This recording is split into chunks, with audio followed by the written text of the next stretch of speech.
Hello everyone, तर कसे आहात तुम्ही? तर हम दो हमारे दो पाहिजे असणारे आम्ही आता 2 लेकरांना सांभाळण्याचा प्रवास चालू झालेला आहे. तर हे माझं छोटं बेबी सकाळी 4 वाजलेले आहेत तरी खेळण्याचा उत्साह काही कमी झालेला नाहीये आणि माझं हे मोठं भूत निवांत असं माझ्याजवळ झोपलेलं आहे. तर जेव्हा छोटं बेबी येतं तेव्हा मोठ्या लेकराचे इमोशन्स खूप जास्त आपल्याला जपावे लागतात आणि तेच काम माझं इथं चाललेलं आहे. मम्मा मला देखील तुझ्याजवळ झोपायचं असं म्हणून माझं मोठं लेकरू माझ्याजवळ झोपी गेलेलं आहे आणि दोघींनी मिळून पार माझा असा चुराडा केलेला आहे. तर हे बघू शकत आहात तुम्ही की दोघींमध्ये मी अशी फसून गेलेली आहे. तर फर्स्ट टाइम बेबीला या झोक्यामध्ये टाकलेलं आहे, कारण यादी आम्ही छोट्या झोळीमध्येच टाकायचो, पण त्या झोळीवरती ताबा केलेला आहे तो अवंतीने.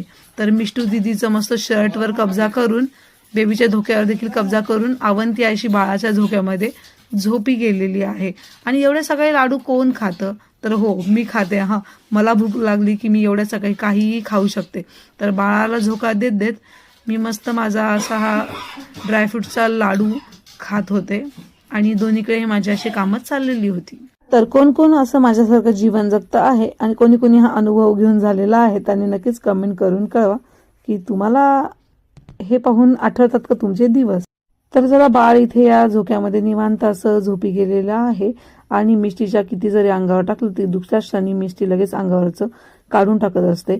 तर मिष्टीला असं साईडला करून चला आता मी देखील झोपते आणि तुम्ही काय नुसतं व्हिडिओ पाहता आहात, चला व्हिडिओला लाईक देखील करा आणि हो, चॅनलला जर सबस्क्राईब केलं नसेल तर ते देखील करून घ्या. तर चला मी आता झोपते. Good night. भेटूया अशाच एका नवीन मिनी ब्लॉगमध्ये. Bye bye.